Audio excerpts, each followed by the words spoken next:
예, 지난번에 이사야의 소명체험, 이사야의 소명체험은 전 이사야서의 압축이고 또 전 성경의 구속사의 압축이고 성경이란 무엇이냐, 구원이란 무엇이냐, 거기에 모든 것들이 다 압축되어 있습니다. 무엇보다도 성경의 대전제는 하나님이 누구냐, 하나님이 누구냐는 교과서에서 배워서 아는 게 아니고 뭐 비디오 가지고 그런 거 가지고 아는 게 아니고 이론과 논문과 어떤 학문으로 아는 게 아니라 하나님을 아는 것은 곧 히브리어에서 안다고 하는 거는 어떻게 하는 거라고? 체험으로 하는 거예요. 체험에서 터득한 거. 체험에서 아 이런 것이구나 터득해서 아는 거. 그렇기 때문에 하나님을 경험하지 않고는 하나님을 알 수 없어. 하나님을 만나지 않고는 하나님을 알 수 없어. 그래서 이사야의 소명 체험의 가장 첫째는 하나님을 만나는 거야. 하나님을 만나는데 어떤 하나님을 만났느냐? 거룩하신 하나님. 신명기 모세 마지막 고별 설교 신명기 이후에 하나님의 유일하심, 하나님의 거룩하심을 이사야와 같이 이렇게 집중적으로 외친 사람이 없어요. 왜 이사야가 이렇게 외치느냐? 이제는 하나님의 거룩하심이 나타날 때가 됐다는 얘기예요. 하나님의 거룩하심이 이제 나타날 때가 됐기 때문에 하나님의 거룩하신 하나님으로 계시가 된 겁니다. 하나님의 거룩하심이 나타난다는 게 뭐냐? 하나님의 거룩하심이 나타나는 것은 하나님의 거룩하심이 무너졌을 때에 하나님의 거룩하심을 나타내는 건 심판밖에 없어요. 그러니까 심판을 통해서 하나님의 거룩하심을 나타내기 위해서 이사야의 소명체험에서 거룩하신 하나님으로 나타나는 겁니다. 그래서 이사야 1장에 보게 되면은 이사야 1장에서는 주권자 되신 하나님으로 나와요. 소는 그 임자를 알고 나귀는 그 구유를 알고만은 내 백성 이스라엘은 나를 알지 못한다. 주권자, 이스라엘의 왕, 하나님이 누군지를 모르고 드리는 제사와 예배, 헛된 예배를 드리지 말라. 나는 제사를 원치 않고 내가 너희를 사랑한 바로 헤세드의 사랑으로 나를 사랑하는 것을 원한다. 그래서 이사야가 만난 하나님은 거룩하신 하나님, 하나님을 만나는 데서부터 모든 게 시작이 됩니다. 그 다음에 거룩하신 하나님을 만나니까 이사야가 어떤 반응이 나왔어요? 거룩하신 하나님의 정체성 앞에 서니까 어떤 결과가 따라왔어? 회개.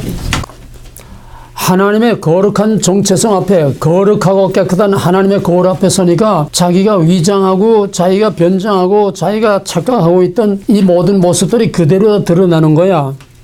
자기 죄가, 자기 모습이 드러나는 거야. 하룻과 같이 법무선조를 모른다고 하나님이 누군지를 모르니까, 하나님을 만나지 못했으니까, 하나님의 거울 앞에 서지 못했으니까, 하나님의 올바른 정체성을 모르니까 하루가 같이 법무선조로 하나님의 이름 팔아먹고 제멋대로 사기치고 제멋대로 허튼 짓을 하고 돌아다니는 거야. 하나님을 알면 그 하나님 앞에서 납작 엎드릴 수밖에 없어. 화로다 나여 망하게 되었도다. 이 부정한 입술로 부정한 백성 중에 고하면서 내가 거룩하신 하나님을 배웠습니다. 그러면 죄인이 하나님 만나면 어떻게 돼? 거룩하신 하나님 앞에 만나면 어떻게 돼? 죽어. 그러니까 화로다 나니 난 이제 죽었구나 이거야. 이것이 우리의 믿음의 출발이야. 선지자만이 아니라 하나님의 종들만이 아니라 진짜 크리스찬들은 하나님 만나는 데서부터 진짜 크리스찬이라는 되는 거야. 요즘 내가 식기 카톡방에 올렸는데 원정수 오래된 사람인데 60년대 70년대 그때부터 이제 정말 믿는다는 게 뭔지 그 사람 간증 좀 들어봐. 다른 사람들 간증들하고는 틀려. 그 사람이 맨 처음에 미국에 왔을 때 그 사람 미국에 딱 떨어져가지고 이제 그 사람 차를 타고 가는데 그 사람이 Are you Christian? 그렇다고. 그러니까 True Christian? 그게 무슨 소리야? Are you true Christian? 가슴이 섬찟하더래. 성령을 확 받고 정말 엄청난 체험을 다 했는데도 Are you true Christian? 하는데 가슴이 섬찟하더래. 그게 남은 자야. 주로 크리스찬이 남은 자야. 그 주로 크리스찬과 그냥 크리스찬 뭐가 다르냐?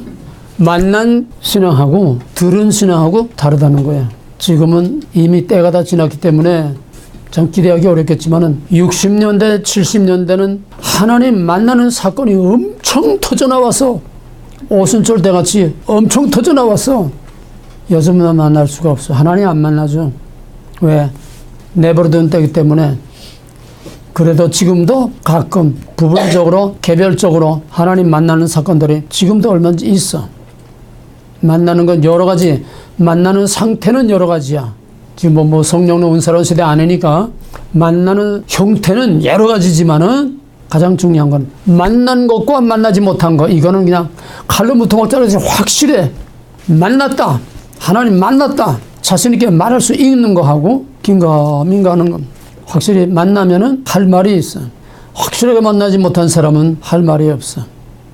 지금 때가 이미 늦었지만은 기왕에 믿으려면 누가 물어봐도 true Christian, yes I am true Christian, 당당하게 말할 수 있어야 돼. 물론 우리가 성화의 차원에서는 자신 있게 말할 사람이 없지만은 그건 뭐냐, 진짜 하나님 만났느냐. 한국의 통합 측에서 유명한 총회장 출신이 있는데 그 양반이 여기 왔다가 타그마 중앙장로교회에서 무슨 아마 컨퍼런스 같은 거 있었는가 봐요. 그래서 이제 식사들을 하는데 그 옆에 앉은 사람이 너 번하게는 했느냐? 중생했느냐? 물어보더래. 그래 당연히 한국의 대교단 총회장이었으니까 순간 쯤 했다가 난 중생했다 말은 했지만은 그게 그 사람에게 엄청난 충격을 준 거야. 대한민국의 대교단에 내놓으라 하는, 아무개 하면은 모르는 사람이 없는 그런 목사가 번하게 했느냐 할 때에 자신 있게 번하게 했다고 말할 수 없다는 거. 이건 성화의 차원에서 말하는 게 아니라 만남의 차원에서 말하는 거야. 개인이나 선지자나 믿음은 하나님 만나는 데서도 출발해야 주로 크리스찬이라고 말할 수 있는 거야. 더더구나 하나님의 종들은 말할 것도 없어. 소명, 체험 없는 하나님의 종들이 다 자기 비즈니스를 하는 거야. 자, 말 나온 김에 여기서 한 번 더 정리하고 들어가자. 진짜 하나님의 보내심을 받은 진짜 하나님의 종과 가짜 하나님의 종의 차이는 뭐야? 첫째가 역사의식. 예레미야는 하나님 만나기 전에 이미 역사의식을 가지고 있었어. 내가 무엇을 보느냐? 살구나무 가지를 보나이다.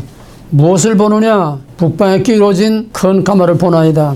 선자는 우선 소명 체험을 하기 전에 역사의식이 있어야 돼. 절대적으로 우선하는 거예요. 역사의식이야. 그 다음에 이제 소명 체험이 있느냐 없느냐. 소명 체험이 없으면은 카더라 얘기밖에 못해. 남의 말하듯이 이론적으로 교리적으로 그래서 지식으로. 왜? 머리는 순교자를 낳을 수 없어. 뜨거운 가슴으로야 남을 뜨겁게 만들고 순교자를 거기서 낳을 수 있는 거야. 머리로는 순교자를 낳을 수 없어. 그러니까 확실한 체험이 없는 사람은 남을 변화시킬 수 없다는 얘기야. 카드라는 얘기밖에 못하고. 그 다음에 두 번째는 소명 체험. 세 번째는 그 다음에 뭘까? 콜링. 콜링이 소명이지 뭐. 샌딩. 그 다음에 뭐야? 샌딩. 정체성. 샌딩. 보내는 거. 메시지. 아, 그거는 콜링에 들어가는 거고 체험에 다 들어가, 소명 체험에 들어가는 거. 지난 시간에 다 했지 않아? 자기 정체성이 분명. 어? 자기 정체성이 분명.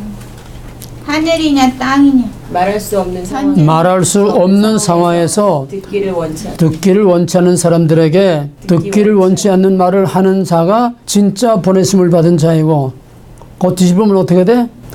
말하기 좋은 멍석가라는 데서 듣기를 원하는 사람들, 거기에 모여든 사람에게 듣기를 원하는 말을 해주는 거, 이거 가짜야. 그럼 뭐 더 이상 말하지 않아도 대답은 나오는 거 아니야? 그런 사람들은 어떤 말을 할까? 그 다음에 진짜와 가짜. 땅의 얘기만. 땅의 얘기, 또 현재의 얘기. 그러면 참 선지자는? 하늘 얘기. 하늘. 선지자의 눈은 어디에 있다고? 현재. 선지자의 관심은 어디에 있다고? 현재. 그러면 다를 게 없네. 가짜도 오늘, 선지자도 오늘. 뭐가 달라? 땅이냐 하늘이냐. From과 to가 어디서? From and to. 선지자는 그냥 오늘만 보는 게 아니고 오늘만 있는 현실주의가 아니라 오늘을 통해서 앞을 보라는 거야. 오늘을 통해서 다가오는 결과, 종말의 그 날을 바라보라는 거야. 선지자의 초점은 포인트, 마지막 그 날에 포인팅이 되고 있어. 이게 진짜와 가짜야. 요즘은 전부 현재, 오늘, 땅, 오늘 종말에 대해서 말하는 사람들을 찾아보기 어려워. 간혹 말한다고 해도 희한한 소리들 하지 않으면은, 신사도 운동같이 더 엉뚱한 소리 하지 않으면은, 이상한 신비주의 아니면은 올바른 확실한 종말론적인 신앙을 바울처럼 제대로 심어주는 그런 목사들을 찾아보기가 어려워. 다 치우쳐 있어. 그러니까 다 가짜라는 얘기야. 이건 지금까지 여러 번 내가 얘기한 거고, 그 다음에 성경으로 확인하자. 요한일서 4장 펴봐. 요한일서 4장 5절 6절 다 같이. 저희는 세상에 속한 거로 세상에 속한 말을 하며 세상이 저희 말을 듣느니라. 우리는 하나님께 속하였으니 하나님을 아는 자는 우리의 말을 듣고 하나님께 속하지 아니한 자는 우리의 말을 듣지 아니하나니 진리의 영과 미혹의 영을 이로써 아느니라. 말하는 자나 말을 듣는 자나 다 하나님께 속한 자는 하나님의 말을 듣고 세상에 속한 자는 세상의 말을 듣고 또 하나님께 속한 자는 하나님의 말씀을 전하고 세상에 속한 자는 세상의 말을 전한다는 거야. 그가 지금 진짜와 가짜 분명하게 나와 있어. 그 다음에 요한복음에 보게 되면은 예수님이 진짜와 가짜를 뭐로 구별하느냐. 같은 요한의 말이니까 같은 내용이에요. 요한복음 8장에 보게 되면은 요한복음 8장 44절에서는 마귀에게 속한 자는 마귀의 거짓말을 말한다는 거야. 그러니까 진리가 그 속에 없으므로 진리에 서지 못하고 거짓을 말할 때마다 제 것으로 말한다. 하나님의 것이 아니라 자기의 지식 가지고 자기에게서 나오나 이는 거짓말쟁이요 거짓의 아비가 되었습니다. 그 다음에 47절에 보게 되면 하나님께 속한 자는 하나님의 말씀을 듣나니 너희가 듣지 아니하면 하나님께 속하지 아니합니다. 듣는 자와 말하는 자 다 똑같아. 하나님께 속한 자는 하나님의 말을 하고 사람에 속한 자는 사람의 말을 하고 또 하나님에 속한 자는 하나님의 말을 듣고 사람에 속한 자는 사람의 말을 듣고 요한복음에서 예수님 뭐라고 말씀하냐면 하나님께로 보내심을 받은 자들은 하나님께 영광을 돌리고 하나님께 보내심을 받지 않는 자들은 영광을 자기가 다 먹는다는 거야. 영광을 누구에게 돌리느냐? 하나님의 보내심을 받은 자는 하나님께 다 영광을 돌려. From God to God, by God, for God, in God. 하나님께 영광을 돌려. 하나님께 보내심을 받지 않는 자는 세상 능력을 행하고 다 해도 하나님의 이름을 빙자해서 제가 그 영광 다 먹는 거야. 그게 마태복음 7장 22절 23절에서 주여 내가 주의 이름으로 귀신을 내쫓고 선자들을 행하고 많은 권능 행했나이다 할 때 I don't get out 너는 가짜야. 왜? 귀신 내쫓고 많은 권능 행했으면 이게 분명히 역사를 많이 일으킨 사람이야. 그 아무개 같이 말이야. 근데 뭐냐? 고문 재주가 없고 돈은 왕수 많이 번다. 하나님은 재주 없는 곰이 되고 영광은 제가 다 먹은 거야. 쓰고 버림받는 거야. 성경에 그와 유사한 예가 있어서 뭐지 그 사건이? 그 사건이 뭐야? 성경이 없으면 내가 거짓말하는 거지. 모세 뭐? 반석. 내가 나의 거룩함을 드러내지 내 백성 앞에서 나의 거룩함을 드러내지 아니하고 우리가 여기서 반석에서 물을 내려 하나님의 영광을 제가 가르쳐 먹은 거야. 그러니까 모세가 구원 못 받았다는 건 아니지만은 바로 쓰고 버림받는 하나의 샘플이 될 수 있다는 얘기야. 그걸 예수님이 그대로 말한 거야. 하나님 보내심 받지 않는 자는 자기가 영광을 받고 하나님 보내심 받는 자는 하나님께 영광을 돌리느니라. 그 몇 가지 나왔어? 진짜 가짜 몇 가지 나왔어? 8개. 첫째, 역사의식. 둘째, 소명의식. 셋째, 말할 수 없는 상황. 넷째, 하늘이냐 땅이냐 하늘이냐 현재냐 장래냐 그건 같이 묻고 그 다음에 하나님께서 속한 자는 하나님의 말을 하고 하나님 말을 듣고 사람에게 속한 자는 세상에 속한 자는 세상 말을 하고 그 다음에 여섯째로는 하나님의 영광을 하나님께 돌렸느냐 제가 가르쳐 먹었느냐. 그게 from God to God 아니에요? 그게 from God to God 아니에요? 전치사 5개 전치사 아니에요? 그게? from God to God. 프롬과 두가 예. 그게 하나인 거 아니에요? 프롬과 두가 해가지고는 프롬과 두 가지 하도 많으니까 확실하게 영광을 하나님의 영광을 가르쳐 먹은 거다. 하나님의 영광을 제게 돌린 거다. 그 다음에 마지막 하나 더 고린도후서 11장에 보게 되면은 바울 당시에 바울을 거짓 교사로 몰아가지고 얼마나 바울을 가짜 사도, 자칭 사도 얼마나 바울을 괴롭히는지 몰라요. 넌 예수를 핍박하던 놈이 뭐 언제부터 사도라고. 그러니까 거짓 가짜 사도라는 건 뭐냐 하면 바울이 연복 얻는 거를 그때 로마에서는 팍스 로마나 모든 식민지에 있는 사람들을 로마화시키기 위한 교사들을 이제 정부에서 임명해가지고 순회 교사들이 돌아다니면서 이제 말하자면 요즘 말로 말하면 세미나를 하고 원전을 많았고 로마가 지금 어떤 일을 하려고 한다. 팍스 로마나 로마를 이제 선전하고 가르치는 그런 교사들이 있는데 바로 바울을 자칭 교사로 돌아다니면서 가짜로 돈 걷어먹기 위해서 돌아다니면서 돈이 걷어먹는 가짜 교사라고 바울을 그렇게 매도하고 괴롭힌 거예요. 바울은 목숨 걸고 진지하게 복음을 전하는데 연봉은 넣어가지고 저놈은 돈 걷어먹으려고 돌아다니면서 가짜 교사 노릇하고 돌아다닌다고. 이게 바울이 정말 못 견디게 괴로웠던 거예요. 또 하나는 교회 안에 들어온 개종한 율법주의자, 개종한 유대인들, 그 둘이 바울을 그렇게 괴롭힌 거야. 하도 바울을 괴롭히니까 바울이 에라짱 한번 붙자. 우리 계급장 다 떼고 옷 다 벗고 한번 누가 진짜가 가장 한번 붙자. 내가 히브리인이냐 나도 히브리인이다. 내가 유대인이냐 나도 유대인이다. 그냥 그땐 하나님께 하나님 잠깐 나 이거 옷 벗어놓고 하는 거니까 잠깐 봐주시오. 나 이제 인간의 추한 모습을 드러내겠습니다. 저놈들 하도 추하게 노니까 내가 이걸 다 벗어버리고 인간의 추한 모습을 드러내고 나를 스스로 나를 자랑하게 하나님 좀 용서해 주시오. 그래 놓고는 자기 자랑을 하는 거야. 내가 진짜 하나님의 종이냐? 그러면은 딱 한 가지 가지고 하나님의 종이면은 내가 하나님을 위해서 고난을 얼마나 받았느냐 이거야. 아까 말할 수 없는 상황에서 듣기를 원치 않는 그 다 똑같은 얘기야. 또 팔복에서 의를 위하여 핍박을 받는 자, 무릇 경건하게 살고자 하는 자는 핍박을 받으리라.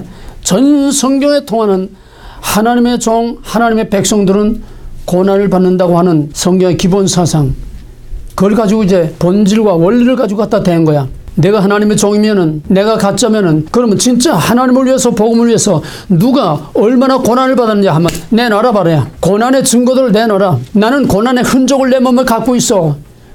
얻어맞고 죽을 뻔하고 몇 번씩 그 당한 거를 내가 고난의 흔적을 내 몸에 가지고 있어. 그러면서 고린도후서 11장에서는 바울이 겪은 엄청난 고난의 일부에 지나지 않지만은 나는 그리스도를 위해서 복음을 위해서 이렇게 고난을 받았다. 너 고난 예수를 위해서 복음을 위해서 고난 받은 게 뭐냐? 내 배때기만 불리고 예수는 팔아먹고. 이게 누구요? 이게 누구요? 요즘 목사들 아니요? 옛날에는 목사가 되면은 아예 굶는 거를 기정사실로 알았어. 굶는 거를 기정사실로 알았어. 그리고 어느 교회 부임받아 가면은 이사보따리 풀르지 않고 언제든 가라 하면 언제든 나갈 항상 그런 준비를 가지고 그러니까 할 말을 하는 거야. 요즘은 인기로 사람하고 이건 꿈도 꿀 수 없어서 옛날에는 적어도 일제시대는 해방되고서 이 개판이 된 거지 일제시대에는 목숨 내놓고 한 거고 정말 자기를 완전히 하나님께 바쳐놓고 했기 때문에 교회를 통해서 요만한 거라도 자기가 뭘 영광받고 뭘 덕을 보려고 하는 건 꿈에도 생각 못해. 고난 하나밖에 없어. 고난 하나. 교회를 위해서 양들을 위해서 그냥 밤낮 교회 엎드려서 밤낮 거서 기도하고 울고 그냥 성경 보고. 그러니까 해방 후부터는 진짜 목사 찾아보기가 어려워지는 거야. 진짜 하나님의 보내심 받은 종, 가장 중요한 건 역사의식과 소명체험. 그러면은 자기 하나님 영광을 저희가 다 가르쳐 먹는 거. 세상에 속했으므로 세상 말을 듣기 좋아하는 세상 사람들에게 세상 말을 해주는 거. 그건 다 뭐냐 한마디로 말하면 이걸 다 묶어서 결론적으로 하나 더 추가하게 되면은 진짜 하나님의 종은 하나님의 일을 하고 가짜는 자기 비즈니스를 하는 거야. 자기 사업을 하는 거야. 이게 결론이야. 전부 다 합한 결론. 진짜 하나님의 종은 살든지 죽든지 하나님을 위해서 하나님에 의해서 하나님 안에서 하나님께로 모든 것을 자기 생명까지라도 하나님께 바치는 바로 하나님의 일을 하는 거고 그 하나밖에 없어. 자기 영광이 없어. 그러나 그렇지 않은 자는 모든 수단과 방법을 다 동원해서 자기를 위해서 일하는 거야. 자기 비즈니스를 하는 거야. 그게 결론이야. 그러면은 전적으로 하나님께 자신의 생명까지 하나님께 바쳐서 하나님을 위해서 하나님의 일을 하는 그 사람하고 하나님의 일을 빙자해서 자기 비즈니스를 한 사람하고 그 딱 보면 나오는 거 아니야?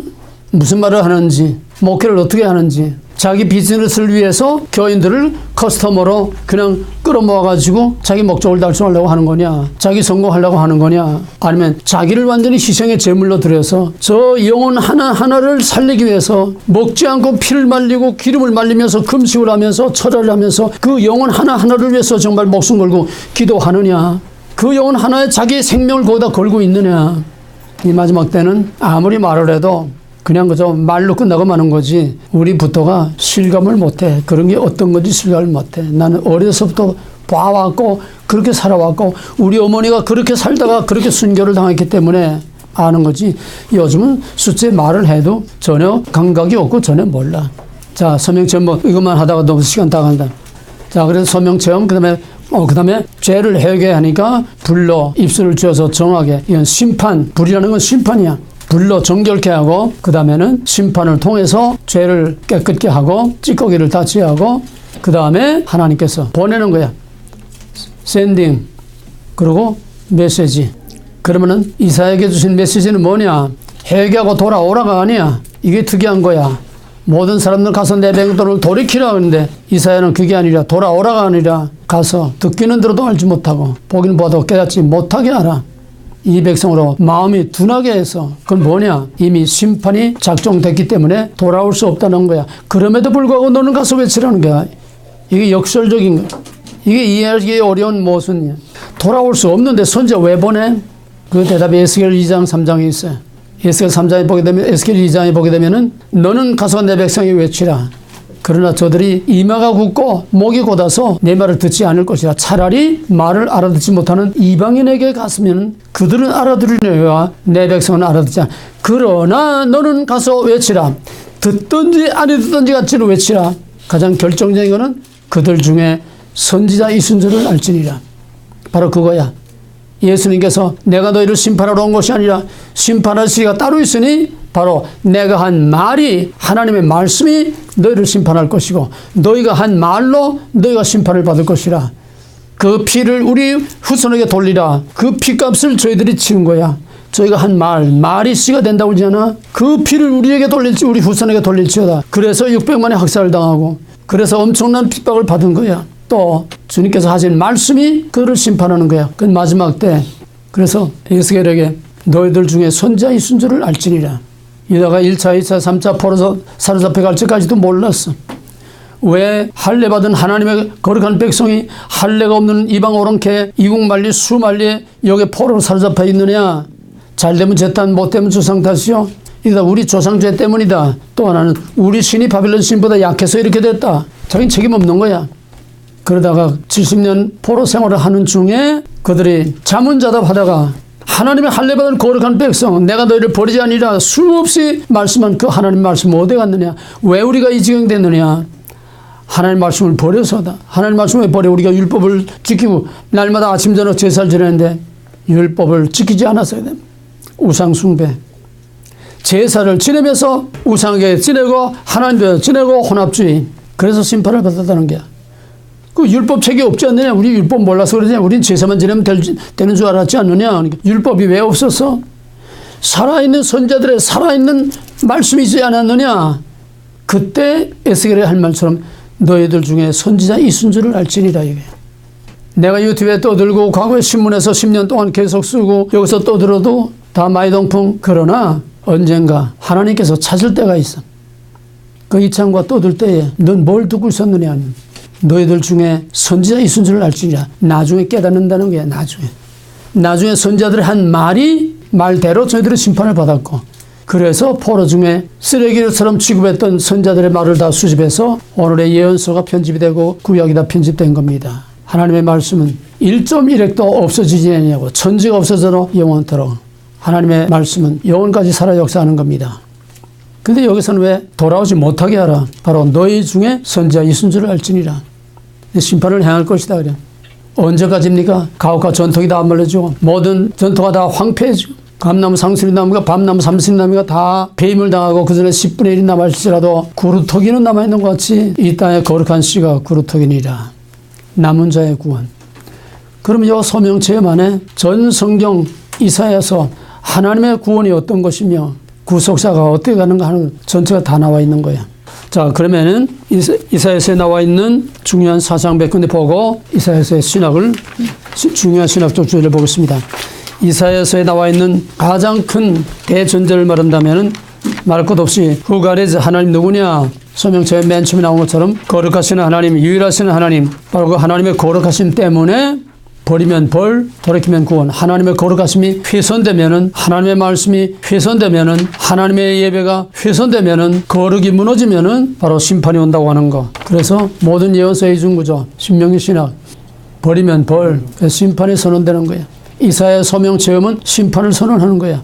그러나 하나님 자기 백성을 아주 버리지 아니하고 자기 백성을 심판 후에 남은 자를 구원한다고 하는 남은 자의 신학. 이 구루토기 신학이야. 남은 자의 신학. 그 다음에는 이제 궁극적으로 바벨론 포로에서 이제 돌아올 거를 예언하는 거. 제1 이사야 39장까지는 전체적으로 심판의 선언, 40장 이후에는 영광스러운 하나님의 구원에 대한 약속, 예언서의 전형적인 이중구조, 심판과 구원, 어둠과 빛, 그 다음에 이제 이사야서의 특징은 메시아 사상입니다. 메시아 사상. 이사야 7장에 보게 되면은 임마누엘이라는 말이 나와요. 임마누엘. 그거는 내가 좀 자세히 설명할 시간이 없어요. 임마누엘은 뭐냐? 바로 아람과 이스라엘 왕들이 쳐들어왔을 때에 유다의 아하스 왕이 역부족이야. 이겨낼 도저히 감당할 수가 없어. 그러니까 하나님께서 내게 징조를 구하라. 내가 너를 구원하리라니까 나 싫어요. 하나님 도우심을 거절했어. 지금 이런 상황에서 하나님 뭘 할 수 있습니까? 그런 얘기지. 그러니까 하나님께서 그러면 내가 증거를 보여주겠다. 내가 믿음의 증거를 요구하지 않으면 내가 증거를 보여주겠다. 처녀가 잉태하여 아들을 낳으리니 그 이름을 임마누엘이라 하리라. 그럼 처녀가 잉태해서 아들 낳는 게 가능해? 불가능해? 불가능해요. 불가능이야. 지금 아람과 이스라엘이 쳐들어온 걸 내가 지금 감당한다는 것이 불가능한 거지만은 나는 그걸 가능하게 하겠다는 거야. 나는 널 구원하겠다는 거야. 근데 넌 그걸 믿지 못한다는 거야. 불가능을 가능케 하는. 그게 바로 온 인류 우리를 영원한 죄와 마귀에 사로잡힌 우리를 구원하는 것은 아무도 할 수 없어. 불가능이야. 그러나 나는 처녀가 잉태해서 애를 낳는 것처럼 나는 너희를 구원하겠다고 하는 여기서 이제 임마누엘 사상이 나오는 겁니다. 그 다음에는 이제 이사야서에서 제일 큰 거는 메시아 사상입니다. 메시아 사상에서 첫째는 한 왕이 다윗의 왕권을 회복할 한 왕이 나타나서 모든 나라가 다 그에게로 와서 예루살렘에 와서 하나님을 경배하겠다. 이거는 이방인의 구원이 이루어질 것을, 즉 예수 그리스도를 통해서 이방인의 구원이 이루어질 것을 말한 겁니다. 그 다음에 이제 방금 아까 말한 거기다가 2번을 그 사이에다 적어놓으세요. 임마누엘. 이사야 7장 14절, 8장 8절 10절. 임마누엘, 여기 마태복음 1장 23절에 나온 임마누엘이 여기서 나오는 거야. 그 다음에 세 번째로는 구속. 다시는 악의 지배를 받지 않는 궁극적인 구원, 종말론적인 구원을 말하는 겁니다. 그러니까 예언서는 1차, 2차, 3차 다중적으로 해석을 해야 된다는 거 늘 말하죠. 1차적 해석은 역사적 사건 자체, 2차적 해석은 그것이 무엇을 의미하느냐, 그 사건 자체로 끝나는 과거의 역사가 아니라 앞으로 예수 그리스도를 통해서 나타날 영적인 성취를 내다보는 그림자다. 2차적 예수 그리스도를 통한 영적인 성취. 그러나 그것 already 번나제. 그러나 그건 예언이 이루어졌어도 그거는 아직은 진행 중에 있는 거야. 왜? 그건 영적인 성취이기 때문에 아직은 다가 아니야.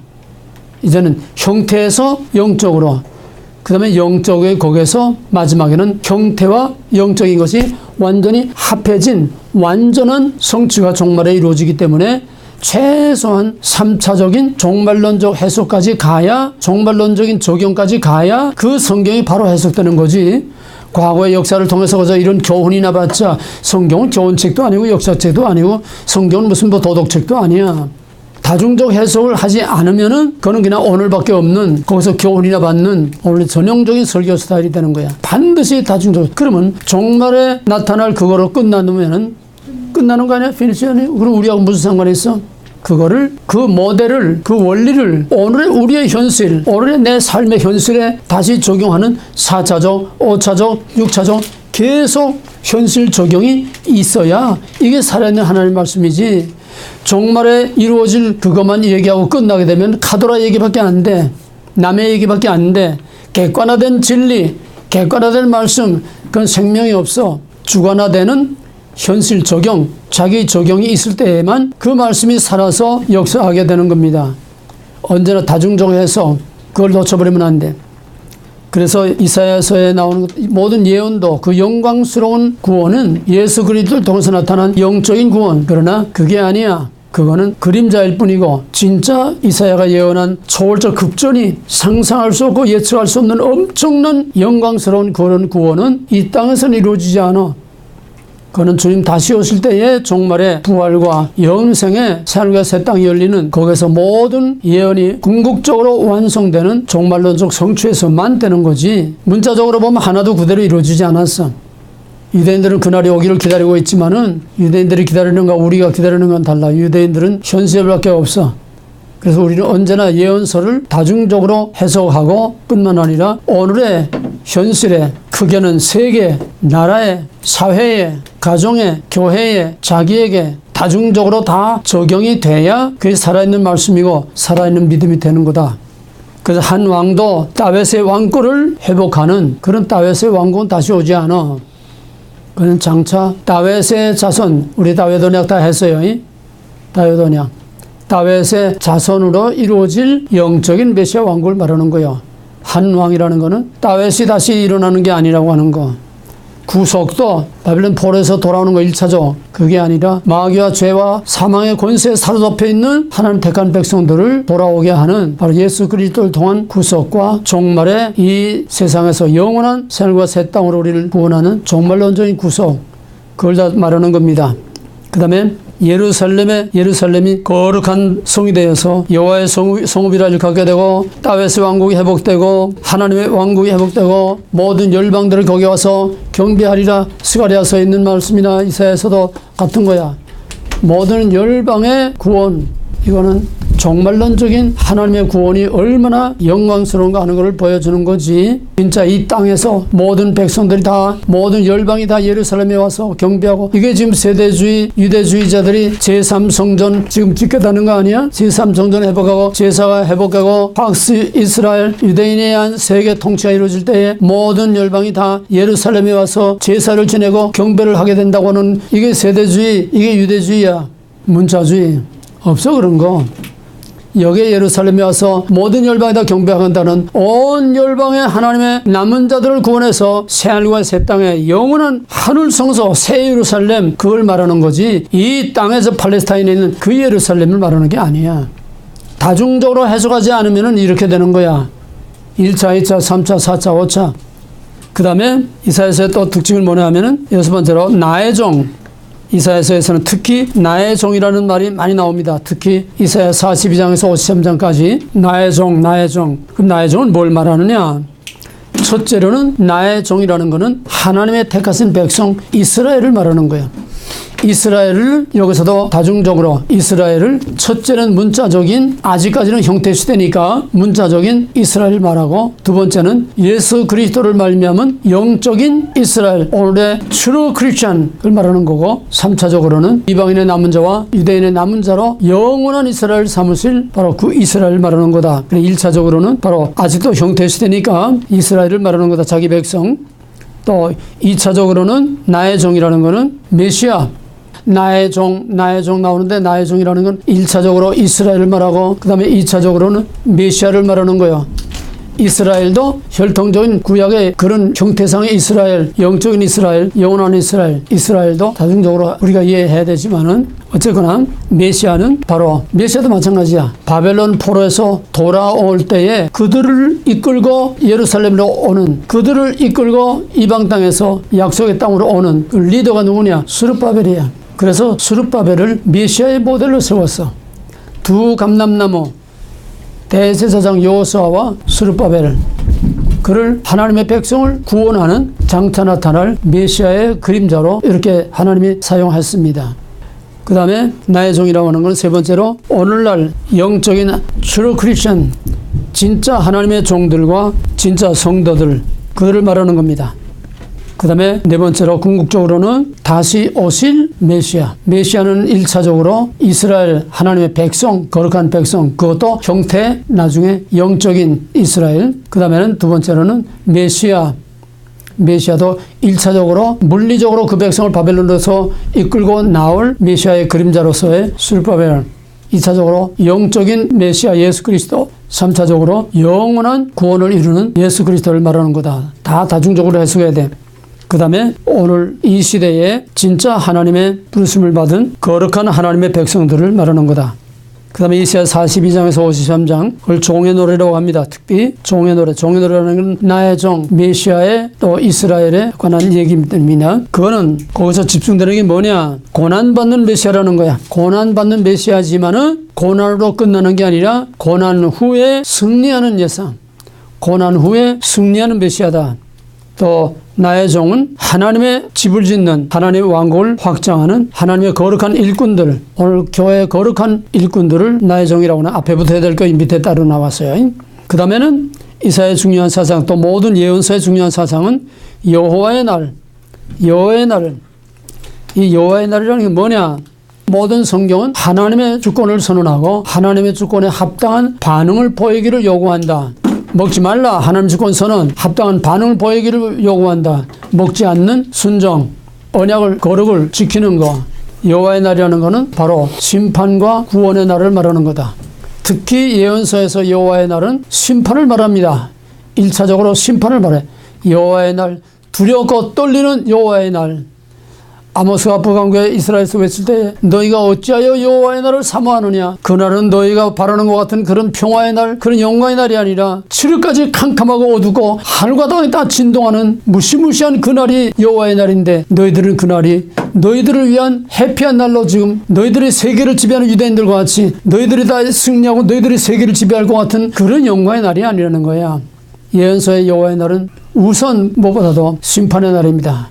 여호와서도 그렇고 예언서의 특징은 여호와의 날. 왜? 예언자들의 역사의식은 종말에 거기에 초점이 맞춰져 있어. 여호와의 날, 그날, 주의 날, 두렵고 떨리는 그 날에 종말에 초점이 맞춰져 있기 때문에 어떤 예언서든지 전부 다 거기에 초점이 맞춰져 있어. 이사야서도 예외 없이 여호와의 날은 종말에 나타날 하나님의 심판. 물론 이것도 다중적, 현실적으로, 역사적으로, 그 다음에 영적으로, 그 다음에 마지막 종말에 다중적으로 나타나는 거죠. 바로 이 종말의 심판의 또 하나의 예표가 된 게 뭐냐 하면, 그 여호와의 날의 예표가 된 게 뭐냐 하면은 AD 70년. 그러니까 1차적으로는 유다가 망하는 거, 2차적으로는 예수님이 죽으신 후에 AD 70년에 예루살렘이 돌 위에도 돌 하나도 남기지 않고 다 망하는, 예수님이 예루살렘 바라보면서 통곡했던 바로 AD 70년에 예루살렘의 멸망은 종말의 심판을 내다보게 하는 또 하나의 모델입니다. 여호와의 날이요, 심판의 날. 그다음 마지막에 종말의 심판의 날. 그러니까 이 심판의 날은, 종말의 그날은 하나님의 택한 백성들에게는 영광의 날이요, 또 하나님의 주권에 합당한 반을 보이지 않은 백성들에게는 심판의 날이다. 언제나 이중, 심판과 구원. 심판 받을 자는 심판하고 구원 받을 자를 구원한다. 바로 그런 의미에서 이사야서는 제2사야에서 그 여호와의 날이 얼마나 영광스러운 날인가, 하나님 백성들에게는 얼마나 영광스러운 날인가, 그걸 우리가 언어로 표현하기 어려울 정도로 정말 굉장하게 하나님의 마지막 구원이 얼마나 영광스러운가. 이거는 이 땅에서는 이루어지지 않아. 새하늘과 새 땅에서 이루어지는 거지. 인간의 언어로는 새하늘과 새 땅의 상태를 말할 수 없어. 그러니까 인간의 언어로 할 수 있는 최상의 최고의 그런 영광의 날이 될 것이라는 것을 제2이사야서를 읽으면 그냥 흥분이 돼. 가슴이 들떠. 정말 여러분은 이사야서를 읽어야지 말 가지고 설명 몇 마디에 들어가지고는 안 돼. 성경은 오리지널을 읽어야, 듣고 배우고 그 다음에 또 오리지널 텍스트를 읽어야, 아, 이게 이런 거구나, 자기에게 적용이 되고 그 다시 한번 그 말씀이 거기서 살아서 역사하는 거지, 강의나 한번 들어가도 되는 건 아니야. 여호와의 날은 심판과 구원의 날이다. 그 날은 국률 없는 심판, 자비 없는 심판, 용서 없는 심판이고, 또 동시에 그 날의 마지막 구원은 인간이 상상할 수 없는 초월적 급전위의 엄청난 영광스러운 구원이라고 하는 것. 바로 그 영광스러운 구원은 모든 것을 다 회복시키고 모든 억울하고 원통한 것을 다 갚아주고 풀어주는 신원의 날이요, 구원의 날이다. 예수님께서 이사야 61장을 그대로 인용을 해서 해당에서 두루마리를 꺼내가지고서 이사야 61장을 읽으면서, 주 여호와이시니 내게 임하셨으니 이는 가난한 자에게 복음을 전하게 하시려고 내게 기름을 부으사 눌린 자에게 자유를, 포로된 자에게 자유를, 눈먼 자에게 다시 보게 함을 선포하기, 희년의 해를 선포하게 하려 하심이라. 바로 이거야. 희년의 해, 종말론적인 궁극적 구원. 레위기 25장에 모든 것을 원상으로 다 회복시켜주고 모든 것을 다 탕감해주고 이전 것은 다 어떤 빚을 졌던 간에 다 탕감해주는, 바로 종말에 우리가 죄가 없어서 천국 가는 게 아니야. 마지막 그날이 되면은 이하 생략하고 다 일시에 우리가 성화가 1%밖에 성화가 안 돼서도 99%를 하나님께서 그냥 한꺼번에 다 성화를 시켜버리는 거야. 아, 그럼 우리가 성화되려고 아득바득 할 필요가 없지 않느냐? 아니야. 그 1%가 하늘에서는 100%가 되고 1000%가 되는 거야. 뭔 소리인지 알겠어? 최선. 그래서 여호와의 날은 두려워 떨리는 심판의 날인 동시에 또 하나 영광스러운 하나님의 구원의 날이요, 모든 약속이 성취된 날이다. 바로 여기에 포커스를 맞추고 여호와의 날에 초점을 맞추고 있는 신앙만이 환경과 상관없이, 자기의 이해관계와 상관없이, 생사와 상관없이 어떤 고난도 기쁨으로, 억지로가 아니라 기쁨으로, 육체적으로는 감당할 수 없는 고통이지만은 그보다 비교할 수 없는 엄청난 영광을 바라보는 그 소망의 믿음과 그 기쁨으로 말미암아 어떤 고난도 능히 이겨남을 수 있는, 순교의 형장에서 불의 뿌리를 질질 타면서도 하나님을 찬송하면서 죽을 수 있는 종말론적인 그 신앙을 갖지 않고는 마지막 환난을 이겨낼 수가 없어. 그럼 아까 말한 것처럼 이제냐 장래냐, 그 장래라는 게 뭐야? 종말의 그날에 포커스를 맞추고 그날을 포인팅을 해주느냐 안 주느냐, 이게 진짜와 가짜 얘기 아니야? 그게 없으면 가짜라는 거야. 그러면 우리 신앙은 뭐야?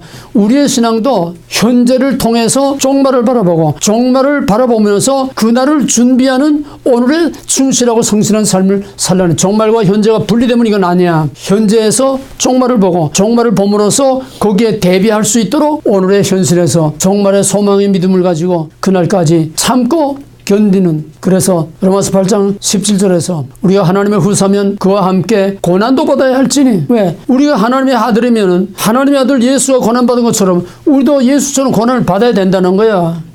당연하다는 거야. 고난을 피하라는 게 아니야. 예수 가신 길 따라가고 예수처럼 고난받고 예수의 형상을 우리의 몸에 입는 거, 이게 트루 크리스천이에요. 왜? 어떻게 그걸 견딜 수 있느냐? 18절에서 현재 나타난 고난은 장차 나타날 영광과 좋게 비교할 수 없도다. 현재 고난은 잠깐, 현재 고난은 잠깐이야.